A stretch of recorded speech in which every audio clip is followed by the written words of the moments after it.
So why are we sick? Why are we healthy? There is only one answer to both questions, and it's a lifestyle. Our lifestyle either creates health or disease. 74% of Americans report that they have ongoing digestive discomfort. And at least half of all adults complain of fatigue every single week. And did you know the biggest complaints that people go to doctors for headaches, brain fog, food sensitivities, weight gain, and chronic pain in the body? Do you relate to any of these complaints? The single biggest hormonal disorder we face today is insulin resistance. And when I was reading the studies that every other American has prediabetes or type 2 diabetes, I just could not believe this. And the worst part of that is that the people don't even know they have it. We all get confusing messages from our doctors about complaints, and nothing ever changes.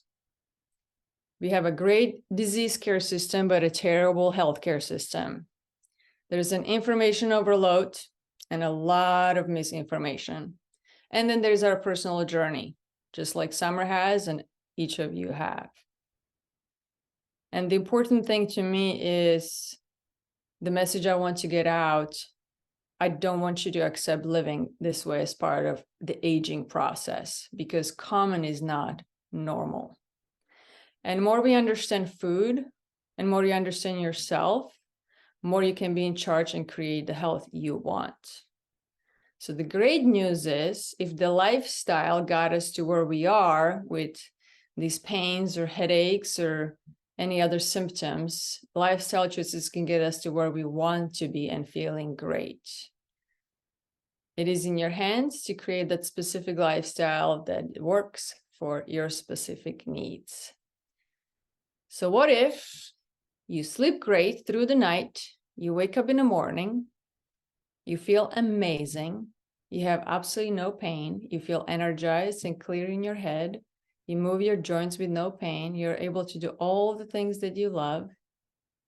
The amount of medication that you take is minimal or maybe none anymore.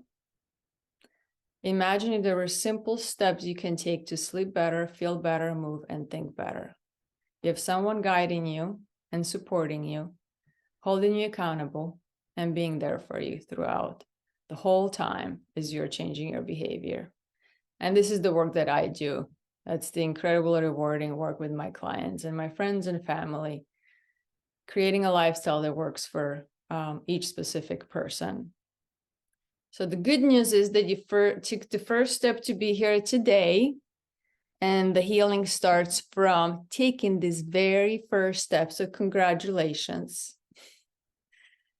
The next thing is, because I like having more of a dialogue than just talking at people, I have a couple of questions for you. And if you feel comfortable to answer these questions on the camera, I would love that. Or you can just type in a chat box.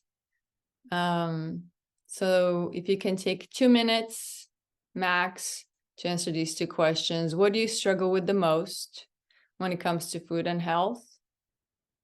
And what is going well in your life in terms of health? And you can raise your hand and Terri will take care of you guys, unmute you.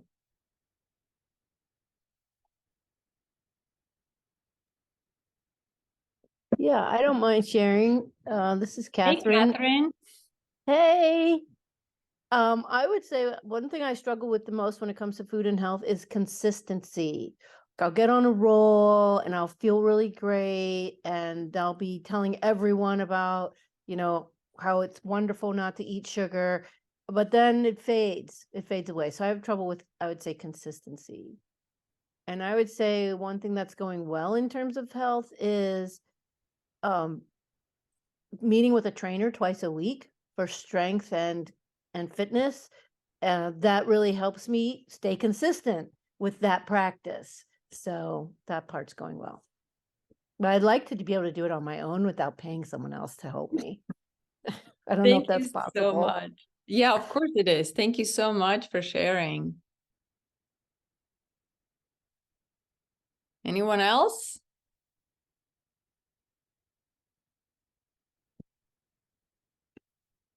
Are there any comments, Terry, in the chat box? Nope. Okay.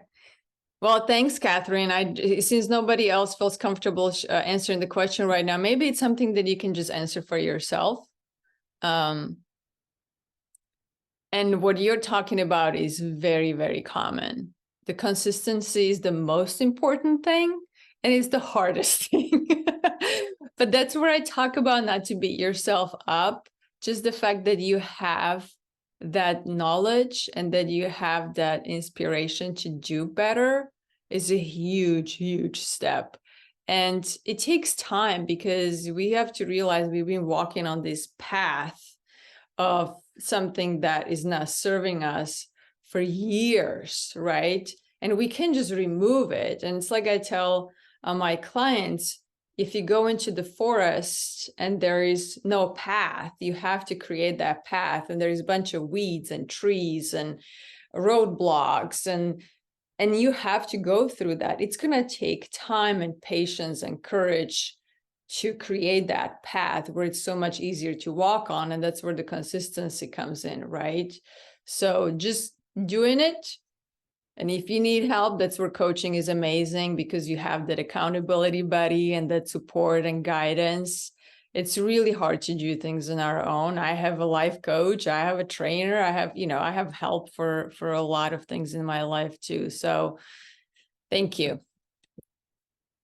So this is just my vision in general for people, and what I do with my business. And it's really for people to see how nutrition, sleep, movement, and our environment affect how we feel and function in daily life, and for you to see the possibilities and achieve the joy and health you desire, because we truly are meant to thrive.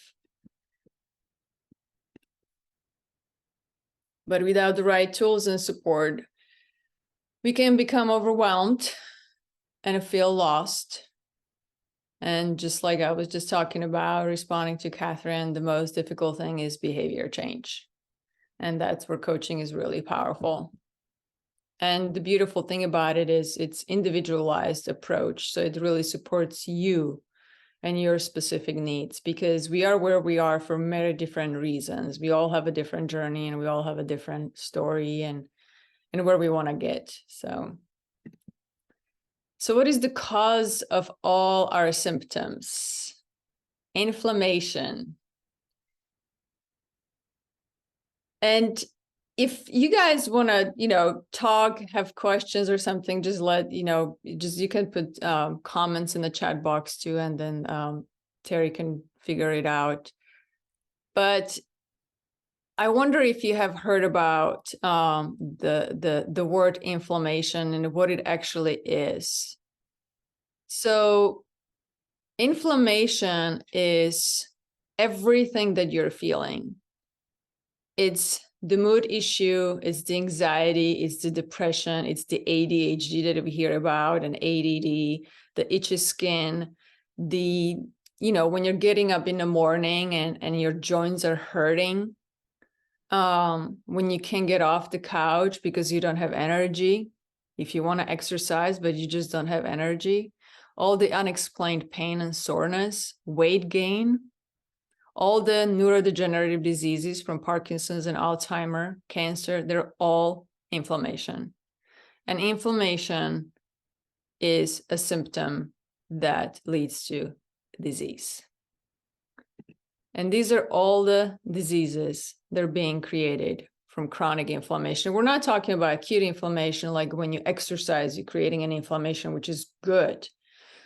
But we're talking about chronic inflammation, that it's in the body. And all the diseases are just created from that, from cancer, neurological diseases, diabetes, pulmonary disease, bone and joint disease, metabolic disorders like diabetes, autoimmune disorders, cardiovascular disease. And where does inflammation come from, you may ask? It's a long list. It comes from a toxin. Toxin, what is it? What is the cause? Toxin is something that's capable of causing disease by damaging the cell, which damages the tissues. So think of inflammation as oxidation. You probably heard of it. And it's basically like a rust cell killing. It's the worst thing that you can have. And my goal is with this list, not to freak you out, but to make you aware. Because I'm sure you're looking at the list like, oh my gosh, what do you mean? You can't have this? What is this? Like, there's a lot. And we did not used to be exposed to all of these toxins, but we are right now. And I truly believe in knowledge and awareness. These products that are on the list have been put into our food. Most of them, they're actually really not food. Or there are some foods that we didn't used to overeat on, but now we're overeating on, we're eating every day. They all cause mitochondrial damage. We'll talk about it in more detail later, and also kill the good bugs in your gut that make you strong and healthy. So alcohol is number one. There is absolutely no good reason to have alcohol in our body. It's pure poison and toxin, period. There's just nothing. Our body just doesn't need it. Sugar and fructose, we're going to go into detail on this because sugar is a little bit more complicated than it should be, but we're going to mostly focus on fructose, especially in the form of agave and corn syrup, and it's in all processed foods and breads. It's pretty much added to everything. Highly inflammatory seed and vegetable oils like canola, cottonseed, and soybean oil, preservatives, artificial colors and flavors, mycotoxins. It's mold can be from buildings, but also foods like peanuts, corn and grains. Antibiotics and hormones are injected into meat if you're not eating organic grass-fed meat, in water from pharmaceuticals, pesticides, herbicides, and all the produce and grains if you're not eating, again, organic or you don't grow your own. Heavy metals like cadmium, mercury, and arsenic, and many, many more in rice and chocolate, seafood. Emulsifiers, they're in pretty much all packaged foods. Increased zonulin, that's basically a protein that is increased from eating gluten, or can be also from candida and parasites that damages the intestinal barrier in your gut. Environmental toxins, from plastics to flame retardants and radiation, and even perfumes, if you're using perfumes. And high heat in cooking, which we're going to talk about later as well. It's AGEs, it's advanced glycation end products. That's what that stands for. Adriana, I wanted to say something too, just quickly, about some of the foods that we see in the grocery store. I saw this picture someone had sent about Hellmann's mayonnaise, and somewhere at the bottom of the ingredients, it said, this is a product of bioengineered food or something. There was something along bioengineered food. So when we were at the grocery store this weekend, I just picked up a bottle of Hellmann's, and there it was. It's made from bioengineered food. What is that? I know that's probably a bigger topic than tonight, but I think if we understand some of the things that are going into the food, other than the ingredients that we see, I think that's really important to kind of pay attention to as well. Yeah, thank you, Terry. Yeah, I think the important thing is to really, again, just having that knowledge and awareness, so then you can be in charge of what you're buying and understanding the labels, and only eating real food that we're supposed to eat, because our bodies don't know what to do with all these toxins and bioengineered food. Our genetics are not set up for that. So my dad always told me, only eat fruit that has a hole in it. I wonder if you guys know why. I'll just never forget about this story, and I always tell this story to everyone, because the worm is not going to go into fruit that's been sprayed with pesticides and herbicides and all kinds of other crap. So that's what I was taught. And I was very lucky to grow up with an environmentalist. And I grew up in Europe as well, where I didn't have processed foods. So I just wanted to share that story with you because it's a good thing to remember, I think. So let's look at really quickly what all the toxins actually do in your body. And this is kind of a simple but complicated picture, but I just wanted to show you everything that was, or most of it that was just on the list, from fructose, processed seed and vegetable oils, milk from cows that were injected with hormones and antibiotics.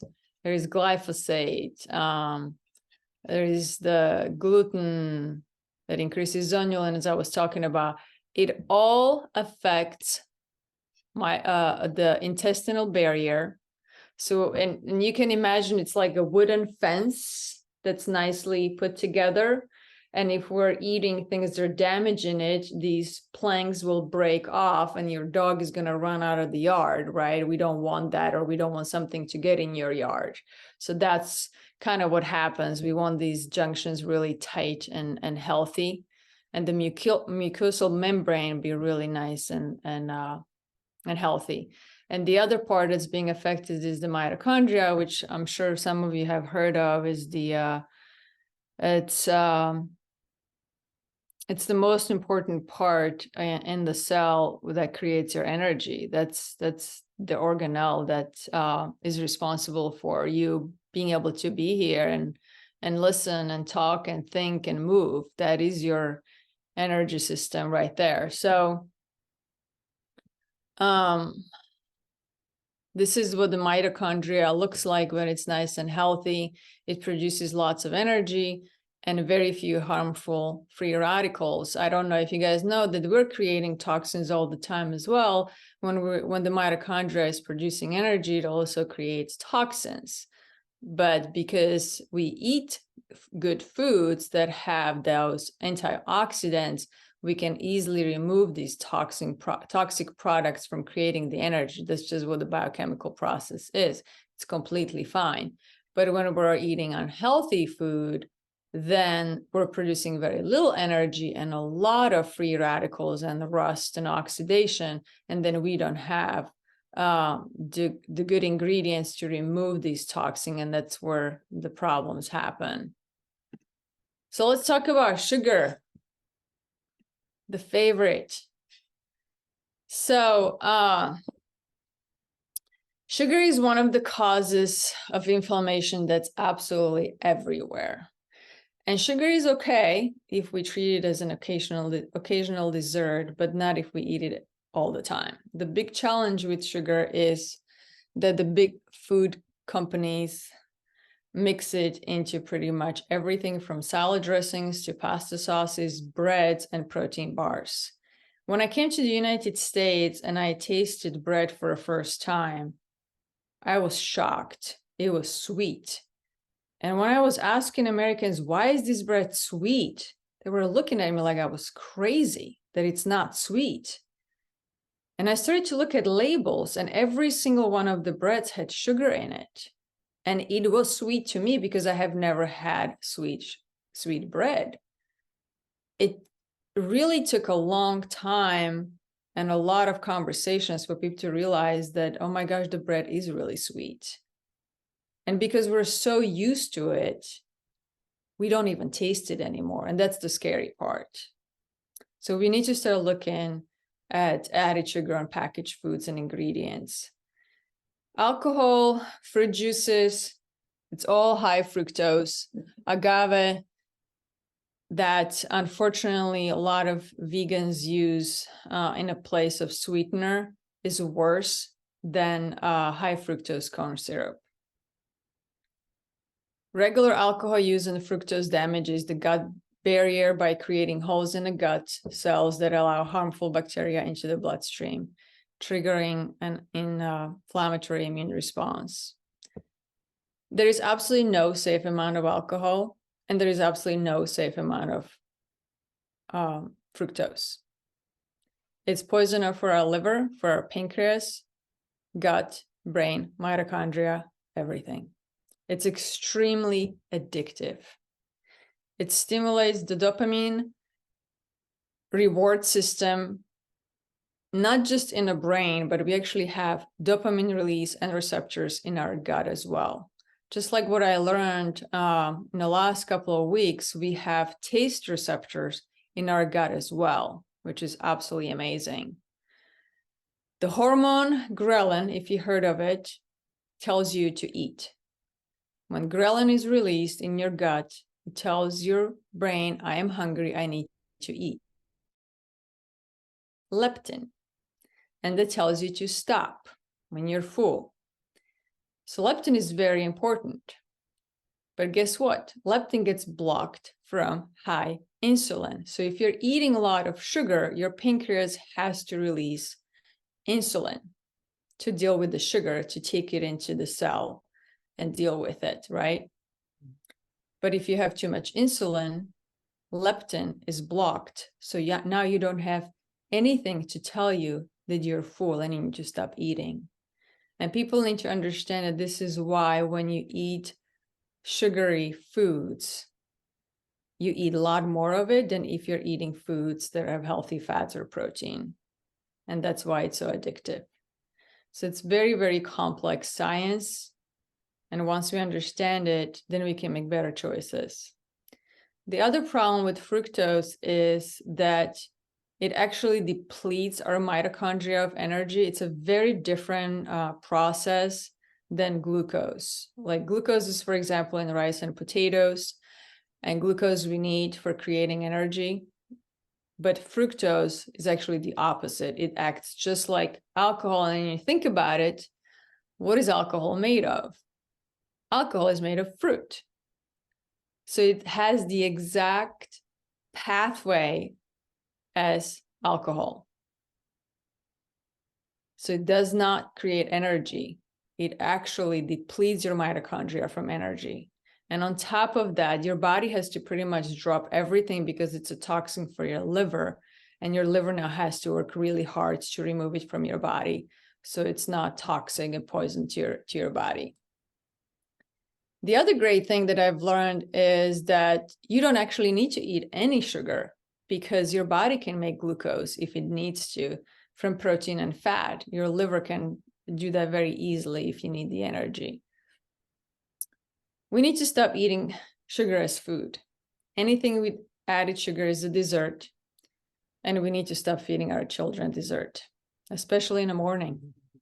It's seriously damaging the health, creating addictions for the rest of their lives. And we need to really take responsibility. You never see commercials on broccoli. Fructose causes aggressive behavior through hormone activation. There is another hormone called vasopressin. It's a hormone that they have found, and I'm not going to go too deep into the studies because I can just talk for too long, but it plays an important role in behavior. Just like oxytocin is the hormone of safety and love, vasopressin is activated with fructose, and it decreases self-control and increases violent behavior and impulsivity. So can you imagine if we remove sugar, we decrease violence? Watching my dad die from sugar addiction that caused cancer was very, very painful. And I was helpless. He did not die from cancer. He died from sugar addiction. He could eat a tub of ice cream every single night. My mom baked amazing, delicious goodies every single weekend. And it was hard for me to stop at just one piece. After I was watching my dad die and eating sugar until the day he died, I could not look at another dessert. It took me about 6 months until I realized, like, okay, well, I don't have to have this hate inside of me. I can still enjoy sugar and have it as dessert and have a better relationship with this. But I truly hated it when I watched my dad. It was very painful, but it helped me really realize that I need to dive deep into this chemistry and biochemistry of sugar and understand why it is so harmful to all of us. So oats with honey are a dessert, cereal is a dessert, dried fruit is a dessert, and insulin resistance is the most common problem we face right now. It increases risk of every disease, and that's just what it is. So I hope you're still with me. You don't want to check out. Catherine, you have a question? Yeah, I have two questions. One, I'm wondering if you include fruit when you say fructose. And two, my second question is, I thought if you were going to have sweets, desserts, morning would be a better time than evening when it would disrupt your sleep. But you said no, not in the morning. So I wish you could expound on that. Very good questions. Thank you, Catherine. So I'm going to go through all of that. You're going to get all the answers. Yeah, but thank you so much for asking. And this is exactly what I'm going to talk about in the next slide. It's not about not eating fruit. I don't want you to feel like, oh, you can't eat fruit anymore. It's about what fruit and how you eat it. One more thing I want to touch on before we move on, that it's not just about fructose in highly processed foods, which are called standard American diet. We might have seen the acronym SAD diet, SAD, stands for standard American diet. So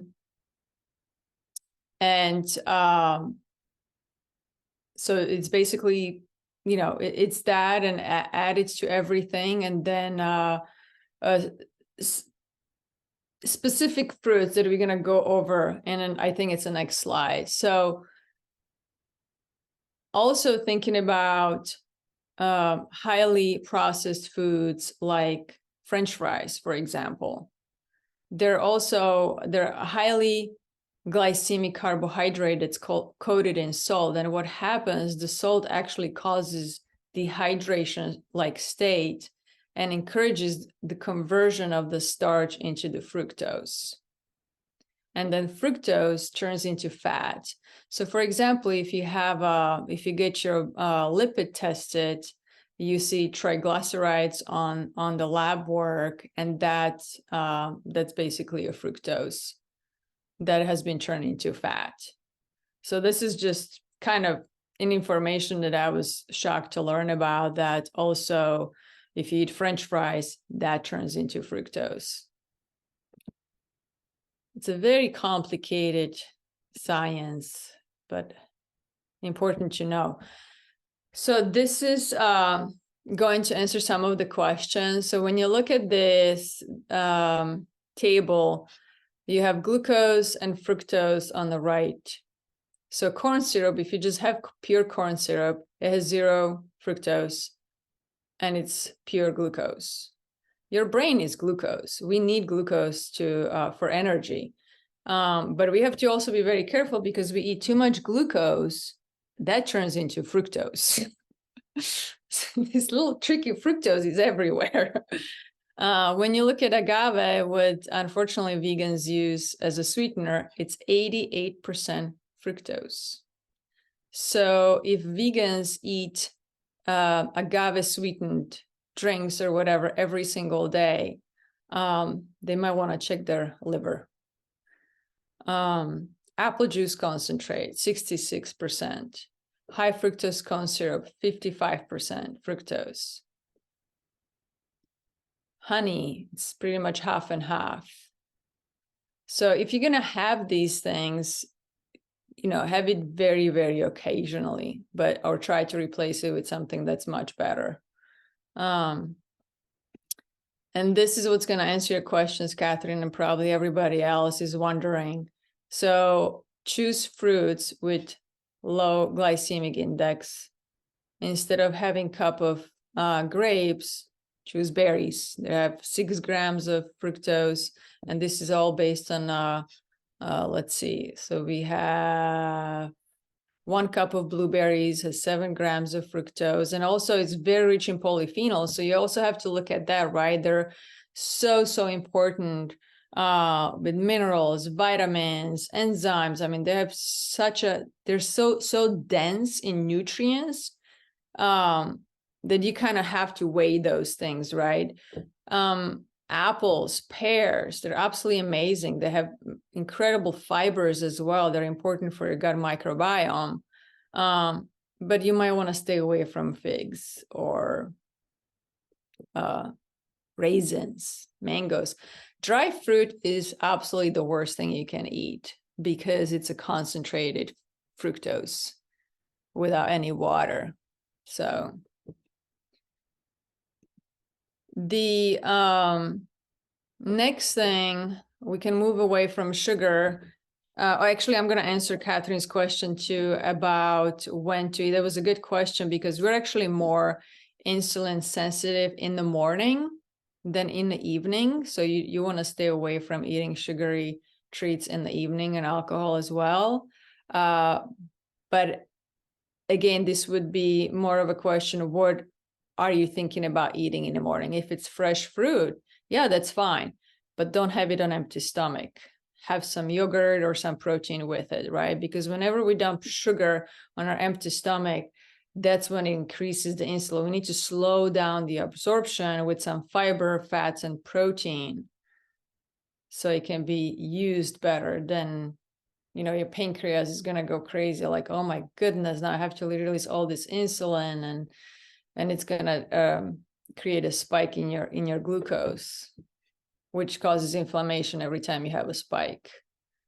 So next thing is seed oils, which avoid anything containing vegetable and seed oils. These are processed, oxidized omega-6 fatty acids. And I don't know if this is super helpful, but I'm sure some of you heard about saturated fats, which are right here. It's like eggs and dairy and coconut and meats. Some people can tolerate it and they're actually really good for you, but some people cannot. For example, my daughter and I, we have genetics that we should not be eating a lot of saturated fats or pretty much not eat them at all.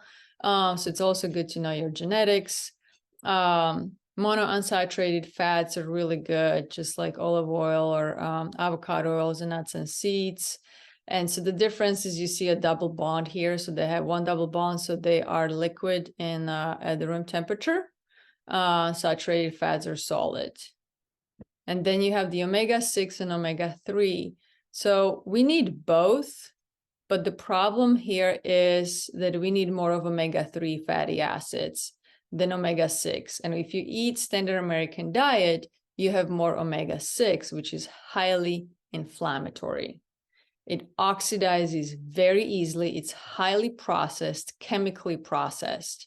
And soybean is the absolutely worst oil that you can eat. It damages mitochondria, as we talked about, in your gut bacteria. Our cells are made of fats. We need especially omega-3 fatty acids. Just like brain needs omega-3 fatty acids and saturated fats for energy. If you eat fast food, grains, dessert, packaged foods, or anything in a restaurant, then you're almost certainly consuming lots of soybean oil and other oils rich in omega-6 fatty acids without even knowing it. And this stuff is just toxic.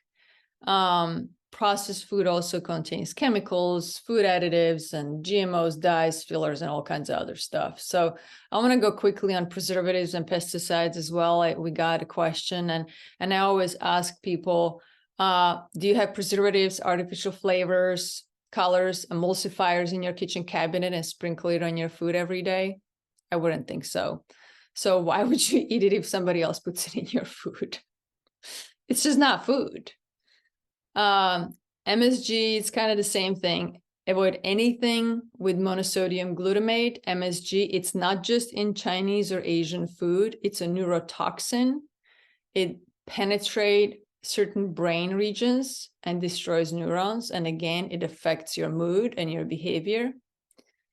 It can be hidden by so many different names, from vegetable protein, natural flavoring, spices.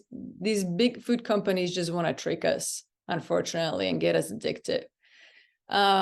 Natural flavors are pretty evil too. They trick your brain that you're eating strawberries without companies really using strawberries because it's cheaper and more shelf stable. And what is really natural flavor? We just don't know. You can always email the company and ask them what they're actually using, but it can be hundreds of different things. According to the Environmental Working Group, which I don't know if some of you are familiar with, it's a nonprofit research organization that you can go to and find safe products, from skincare to food products, pretty much everything. They say that these natural flavoring contain more than 100 different chemicals, and you really need to be aware. The next fun thing is, who loves seared foods, charred and grilled? Does this look appetizing to anyone?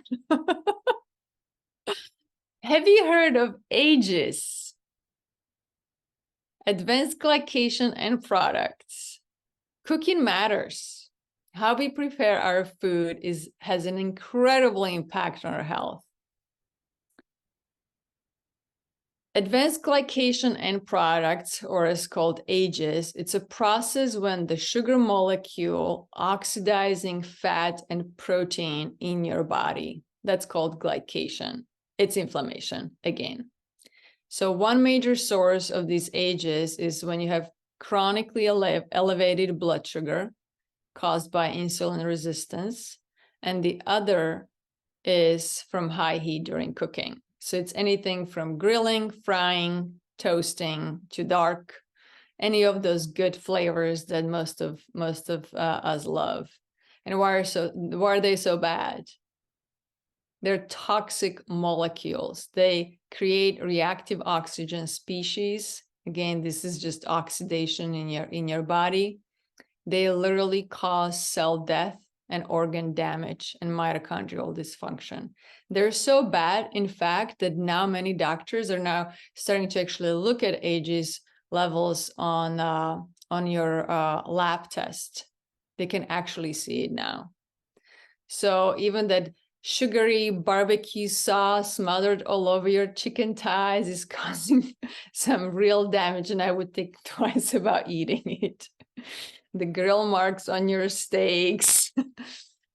The biggest problem, though, with these is that studies are really showing now that people with Alzheimer's disease and other neurodegenerative diseases, diabetes and cancers and cardiovascular disease have increased levels of AGEs in their brain. And that's the sad part. And I haven't found a study that actually says that you can remove them after they have been created in your brain. So how to limit them? This is the good news. It's actually not that hard. Balance your blood sugar. Again, watch what you eat. Stop eating standard American processed diet food. Eat spices and plants. So the amazing thing actually that they have done studies on, if you use a lot of spices on your meats or anything that you bake, I mean, we should not be frying, period. Frying is the worst thing you can do. Use a lot of spices, rosemary, oregano, even olive oil has been shown to limit the formation of AGEs, as well as quercetin.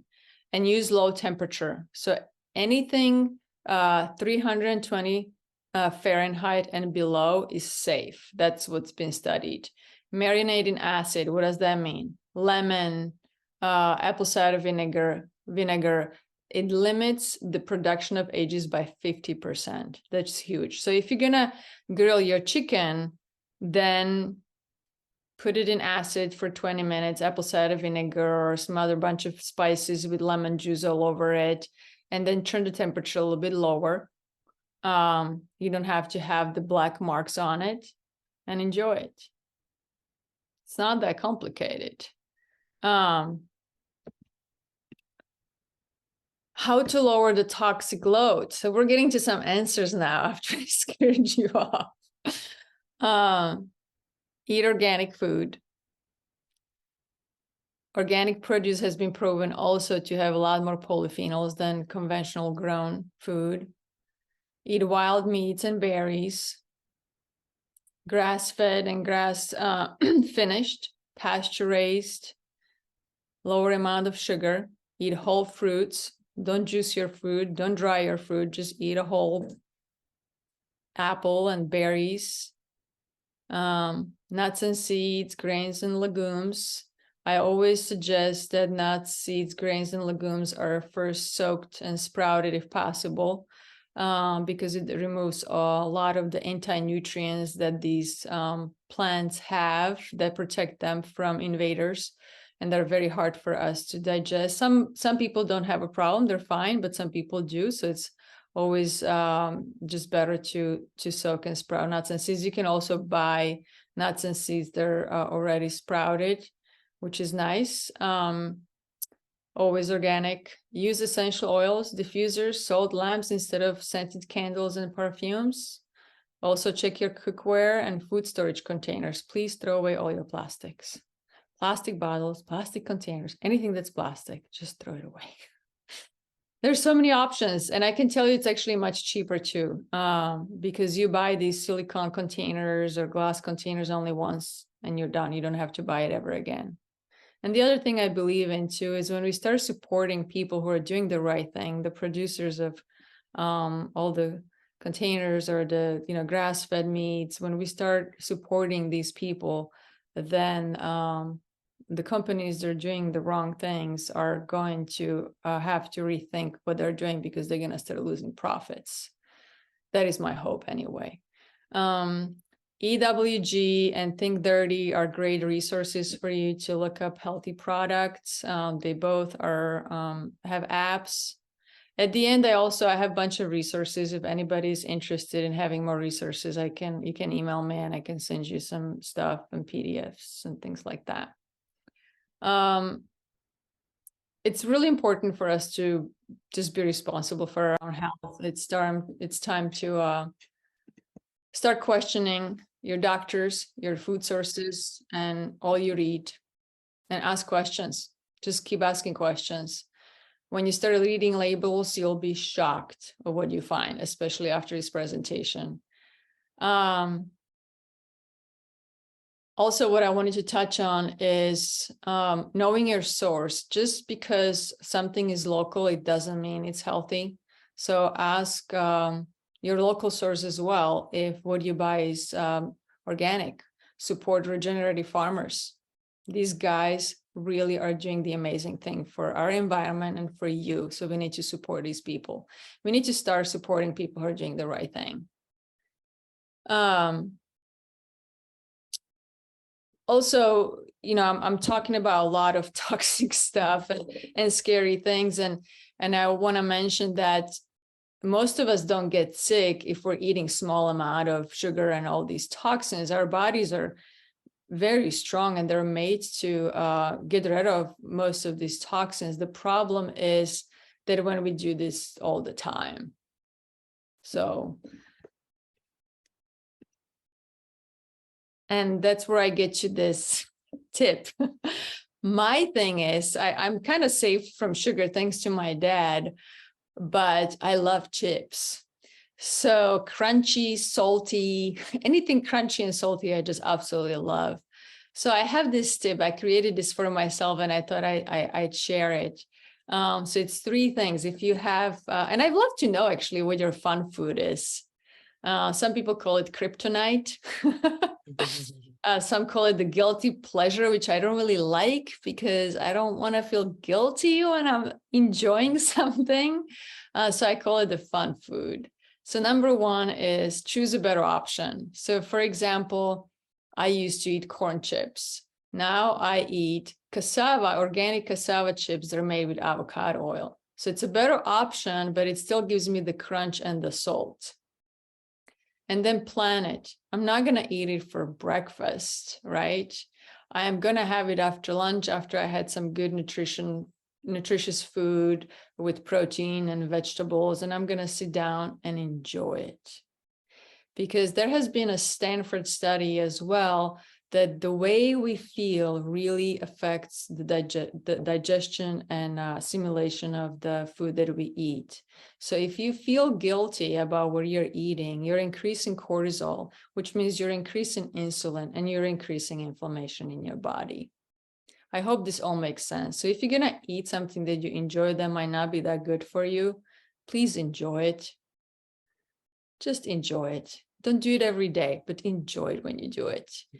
And number 3, move. So get off your couch and go for a walk, go for a run or bike ride, or just do 3 sprints. So then your body can actually use now the extra glucose or fructose or whatever you just ate instead of storing it in your body.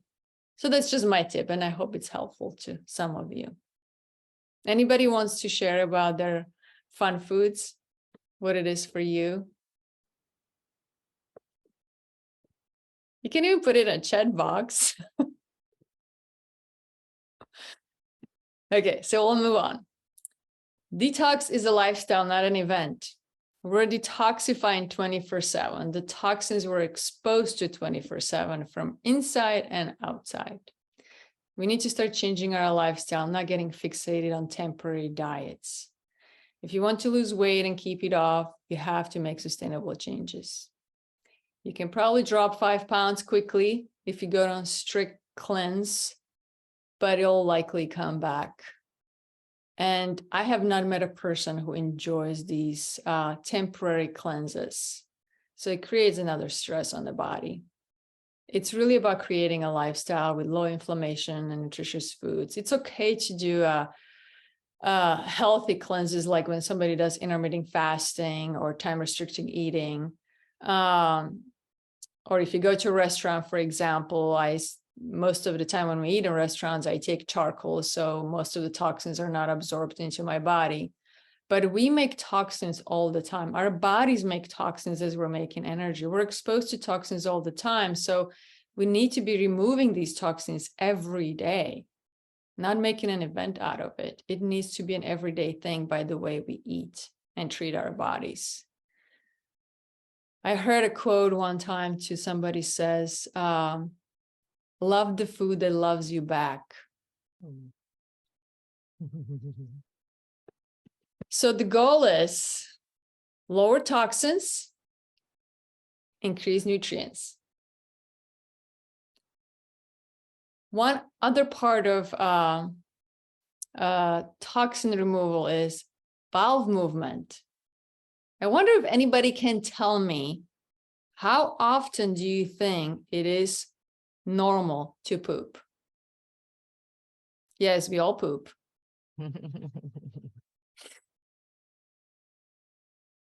Anyone can guess?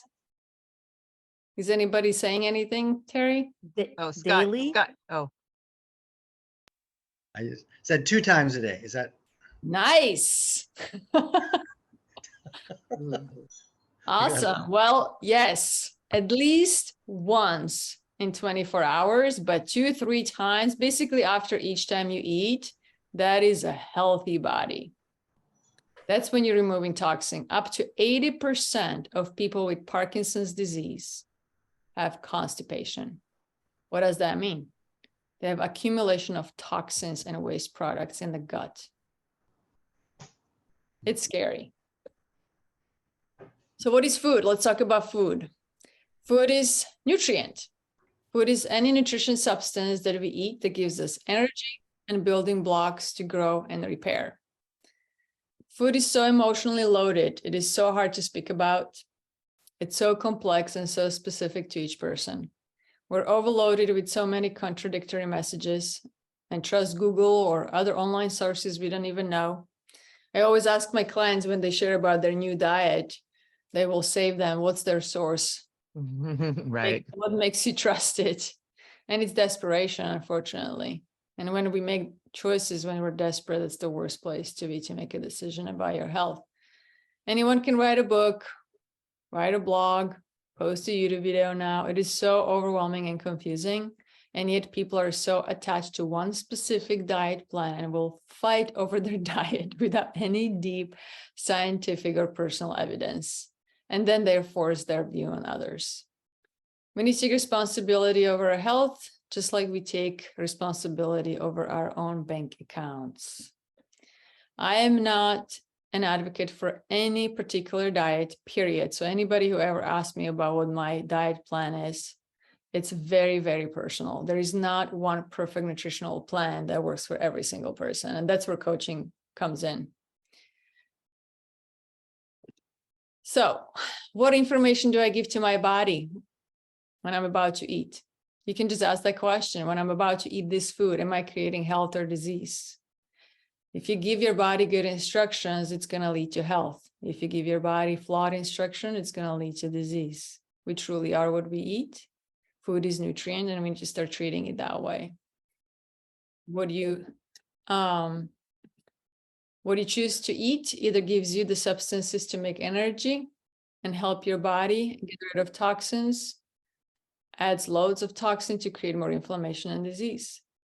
And although we're focused on food today, I also want to remember to mention, though, that overall health is dependent more than on just food. It's also stress, sleep, and movement.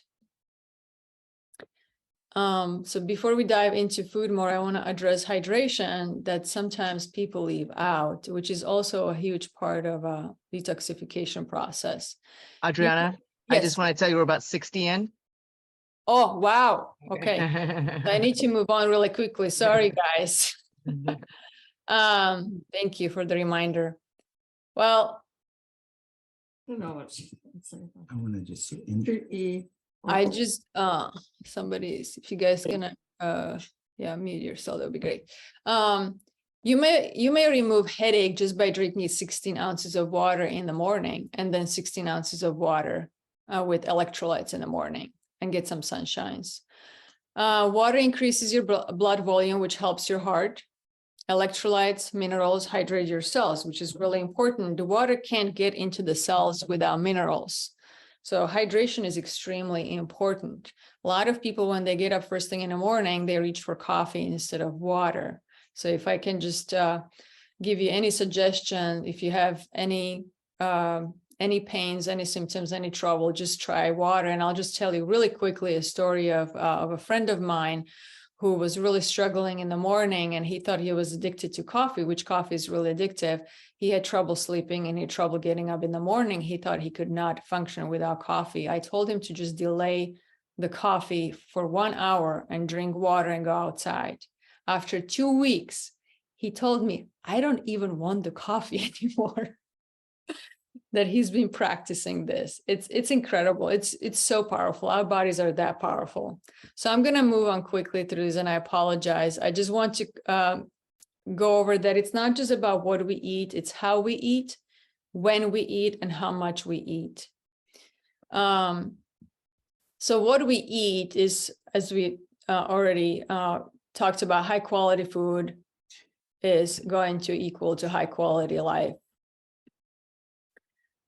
Bugs, probiotics, prebiotics, and postbiotics. So probiotics are basically the gut bacteria in your gut, and we have the good guys, we have the bad guys. We need to feed the good guys. They come from fermented foods like yogurt, kefir, unpasteurized cheese, kimchi, sauerkraut, or you can also take probiotics. But probiotics, when you hear that word, those are the good bacteria. But in order for them to live and survive and give us food back, which are postbiotics, their food is prebiotics.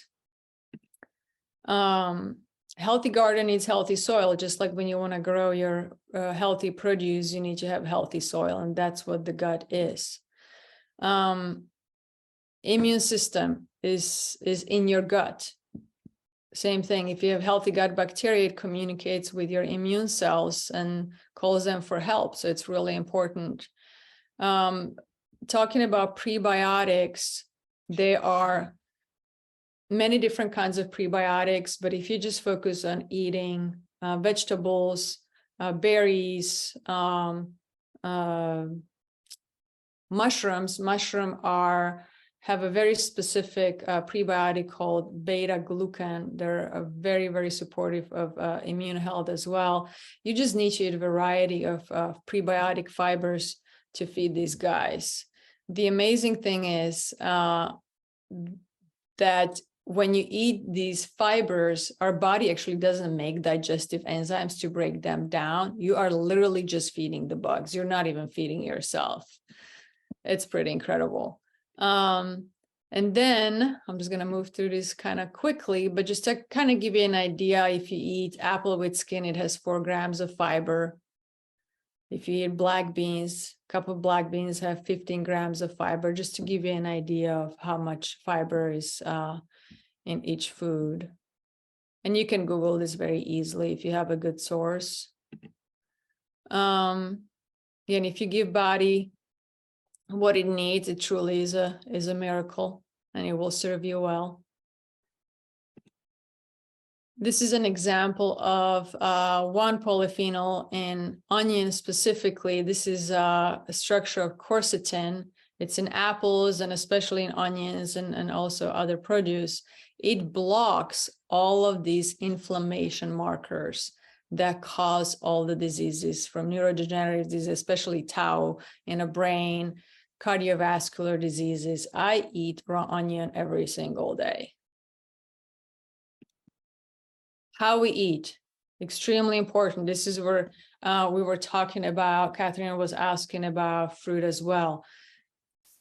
Plants first, protein next, healthy fat, include spices and ferments. If you can eat plants first, it gives you the fiber, the good stuff for your gut bacteria. You feed them. It slows down digestions of all the other nutrients that come in after. Protein is extremely important for satiety as well. And then you have healthy fats that we talked about, and lots of good spices, which have polyphenols, antioxidants, and fermented foods, again, to feed the gut bacteria.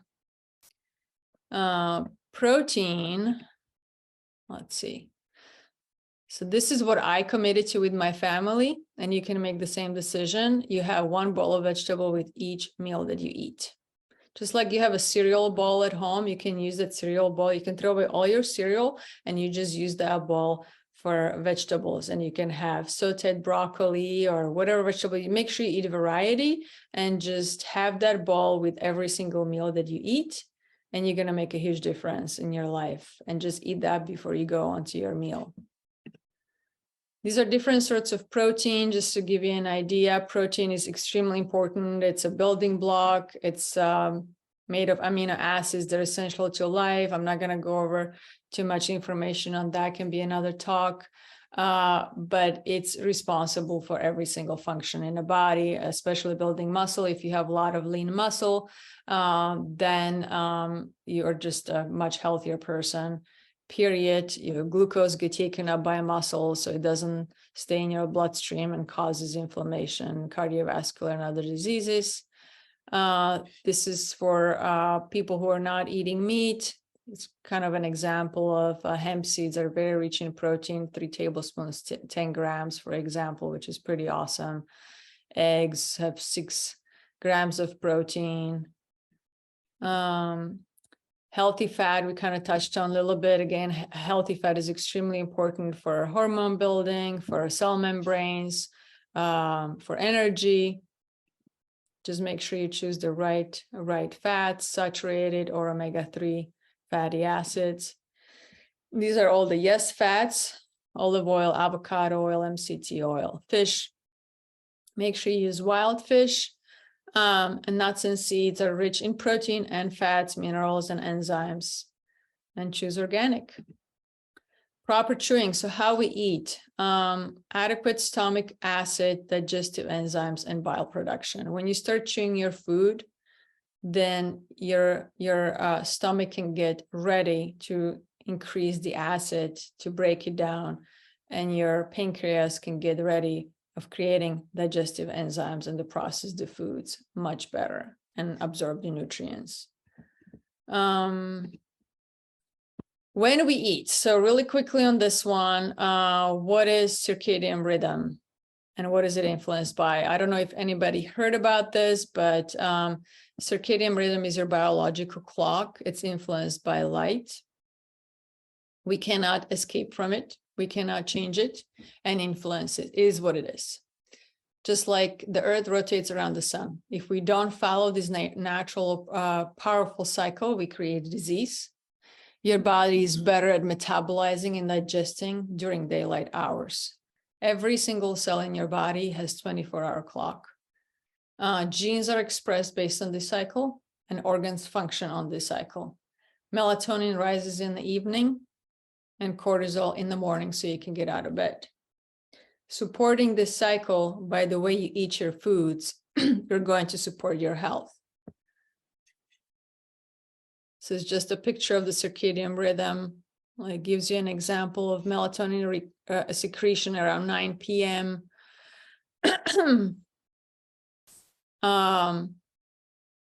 The important part to remember is in the morning that I would like you to leave with is in the morning when you need focus and concentration for the rest of the day, you want to really fill up on protein and fats because protein supports the release of dopamine, and that is what you need to function during the day.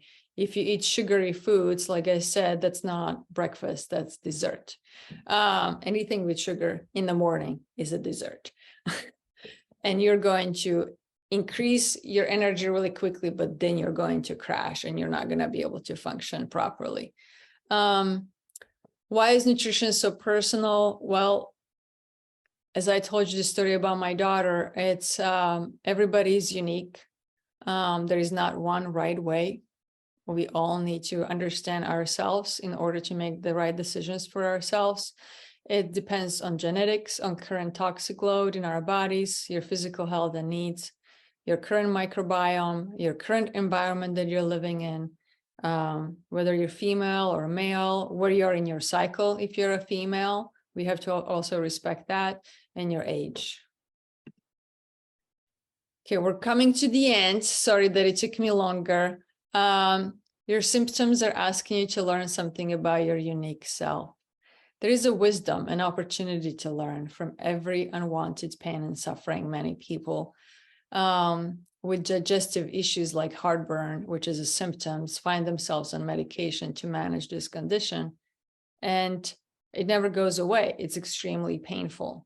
But when we look at the cause of the pain, we learn that people with heartburn are either eating too fast, eating the wrong foods, or eating too late at night. And this can be very easily solved without any medication. So this is just an example. It's a symptom. It's not the cause of the problem. How can you turn the symptom and diagnosis into your power? The question is, what are you willing to commit today to start feeling better? It really is an opportunity. As I talked about earlier about choosing a new path, it is up to you. And it's important to believe that you can. It's not easy, but it's possible. And everybody has the power to create a change. And we all have done hard things in life. And we all can do this as well. I believe everyone can. And as long as you believe, the steps are then making it easy for ourselves to make the change in our behavior, taking one small step at a time and stick to the action steps. Sometimes we choose action steps that are so big, so hard to achieve. They really need to be tiny, teeny. Just like when I get up in the morning, I'm going to get a glass of water and walk outside. That's it. That's how you start. And get a support.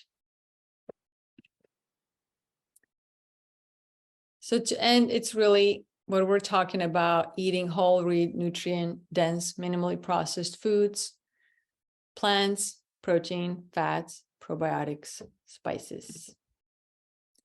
This is I like to focus with my clients on the yes list instead of on the no list. This is kind of the wrap up what we talked about, which is eating organic plants first before you eat anything else, clean and lean protein daily, healthy fats, low fructose fresh fruits with high fiber content, spices, fermented products, use low heat, 320 Fahrenheit maximum. Keep a diary of what you eat, the time, and how you feel. Drink clean water upon awakening and water with electrolytes. Also make sure your water is purified. And again, it's in the glass, not plastic. Stop eating 3 hours before bed when your body's getting ready for sleeping and removing all the toxins. You can practice time restricting eating and get it support. These are 3 ideas I wanted to leave you with. Daily, it stands for daily morning routine, stands for drink water first thing in the morning, find something you're grateful for, set an intention for your day. Use light to set your biological clock, so go outside and get a light in your eyes. And Y stands for yoga. Yoga means a way of life. Yoga is using your breath, using movement, and focusing on your inner beautiful self and inner power and your inner wisdom. Number 2, eat your plants first. Number 3, stop eating 3 hours before bed. And a little bonus, track your food and feelings.